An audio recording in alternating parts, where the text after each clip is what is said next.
வணக்கம். எல்லோரும் எப்படி இருக்கிறீங்க? எல்லோரும் நல்லா இருக்கிறீங்களா? எல்லாருமே நல்லா இருக்கிறதுக்கு என்னுடைய வாழ்த்துக்கள். இன்றைக்கி நான் கலவை பிரியாணி செஞ்சு காட்டுறேன். அதாவது கனவா மீன், எறா, இந்த இது மூளுன்னு சொல்லுவாங்க இங்கே. அது தமிழ் என்ன சொல்லுவாங்கன்னு எனக்கு தெரியல. இது போடு. இது 3/4 கிலோ இருக்குது. இப்போ இதில் நான் பிரியாணி செஞ்சு காட்டுறேன் உங்களுக்கு. கருப்பு கலரில் இருக்கும், அதை எடுத்துடணும். அதை அப்படியே போடக்கூடாது. இப்போ இறாவில் நம்ம முதுகு பக்கம் எடுக்கிறோங்களா அழுக்கு, அதே மாதிரியே இதில் உள்ளதையும் எடுத்துடணும்.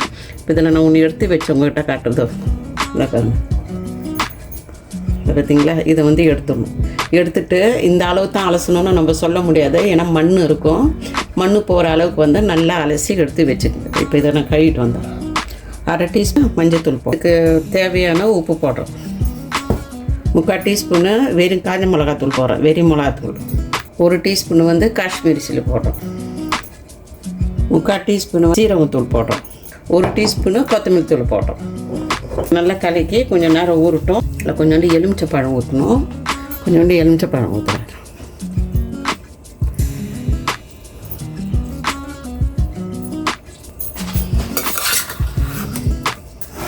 வைக்க வேண்டியதை தாளித்து விட்டுறேன்.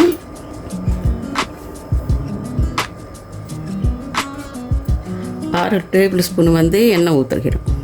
3 துண்டு பட்டை போடுறேன், 2 ஸ்டார் போடுறேன். இது சாவுத்திரின்னு சொல்லுவாங்க. இது ரொம்ப போடக்கூடாது, சும்மா கொஞ்சோண்டு போடுறேன். 8 கிராம்பு போடுறேன்.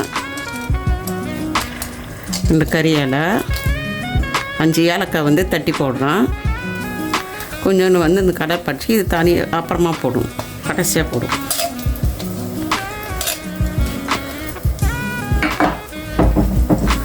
நான் இதுக்கு முந்திரி பயிர் போடலை, கறி பிரியாணியில் தான் முந்திரி பயிர் போடும்.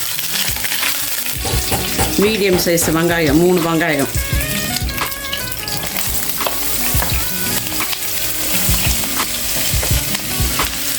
இது நல்லா வதங்கட்டும். கொஞ்சம் உப்பு போட்டுருவேன்.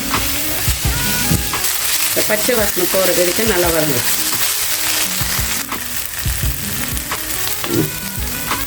ஒரு 5 பச்சை மிளகா நசுக்கி போடுறோம். காரம்னா உங்கள் இஷ்டத்தை செஞ்சுக்கணும். இஞ்சி பூண்டு நல்லா வதங்கிடுச்சு. இப்போ 3 தக்காளி பழம் போடுறேன். மீடியம் சைஸு 3 தக்காளி பழம் போடுறோம்.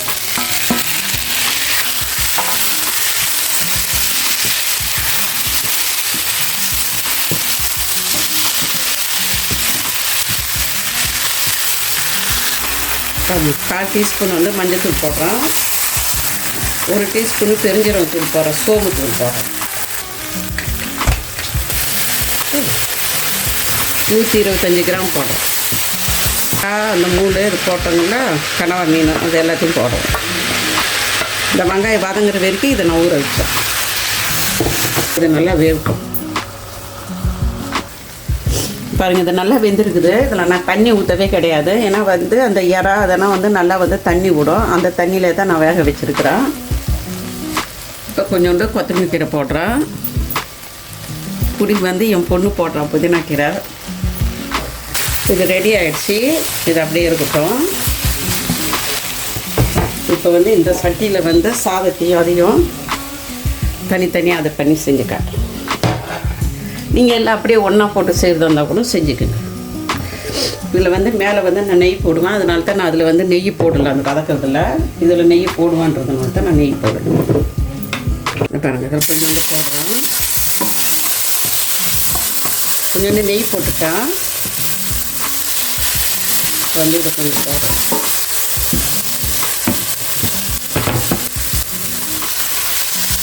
அப்படியே போடலை, நான் போட்டால் அடி பிடிக்கும். அதனால் கொஞ்சம் நெய் போட்டுட்டு செய்கிறேன். ஆனால் எல்லாம் குறைச்சிட்டோம். இப்போ இந்த சாதத்தை போடுறோம்.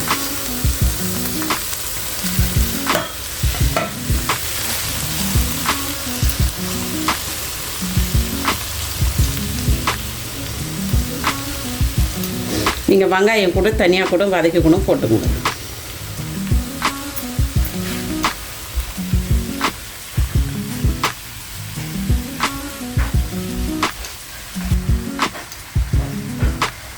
நீங்கள் இந்த மாதிரி செஞ்சு ஃபூரில் வச்சாலும் சரி, அடுப்பில் வச்சாலும் செஞ்சுக்கணும்.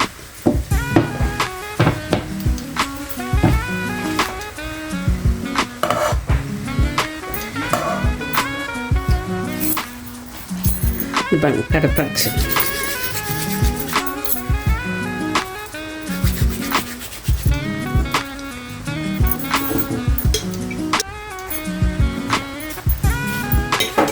எல்லாத்தையும் கொட்டேன்.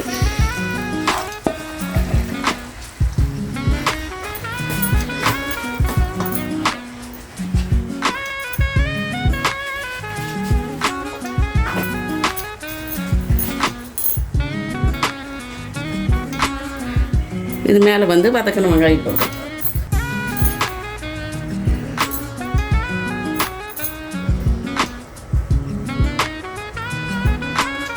இந்த பாருங்கள் ஃபூரில் வச்சுருக்கிறேன். உங்களுக்கு ஃபூரில் இல்லைனாக்கா நீங்கள் அடுப்பில் வச்சு செஞ்சுக்குங்க. அந்த பிரியாணிக்கு வந்து பச்சடி செய்கிறேன். 2 வெங்காயம் போட்டுக்கினா, 2 வெங்காயம் வெட்டி போட்டுக்கினா, 2 பச்சை மிளகா, கொஞ்சோண்டு கேரட்டு போட்டுக்கிறேன், கொஞ்சம் கொத்தமல்லி கீரை போட்டுக்கிறேன். பழம்னாக்கா அந்த உள்ளே இருக்கிற அந்த ஜூஸ் இல்லாத வந்து வெறும் அந்த தோலை மட்டும் போட்டுக்கணும். கொஞ்சோண்டு உப்பு போட்டுருக்கணும். வந்து இந்த யவூர்த்தி கிரேக்கு சொல்லுவாங்களா, அது போடுங்க. அது ரொம்ப நல்லாயிருக்கும். ஆப்பிள் ஊற்றி செஞ்சால் ரொம்ப நல்லாயிருக்கும்.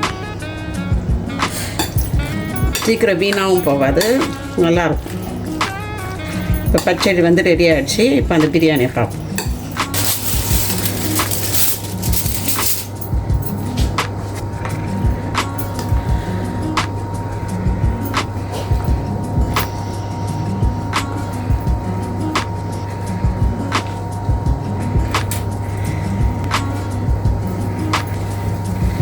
நான் ரொம்ப கலக்கலை, சோறு உடையக்கூடாதுன்னா அப்படியே சும்மா மெழுக்காக கலந்து எடுக்கிறோம்.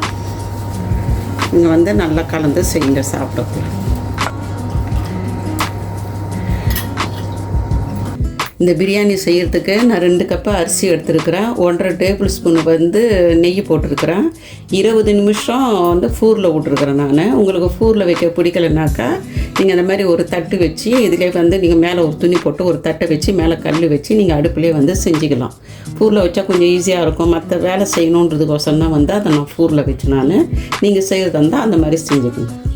கலவு பிரியாணி ரெடி ஆகிடுச்சி. அந்த கனவா மீன் யாரானா போட்டு செஞ்சது ரெடி ஆகிடுச்சி. உங்களுக்கு பிடிச்சிருக்குன்னு நினைக்கிறேன். செஞ்சு சாப்பிடுங்க. எல்லாருமே சந்தோஷமாக இருங்க. அடுத்த வீடியோவில் பார்ப்போம். பாய்.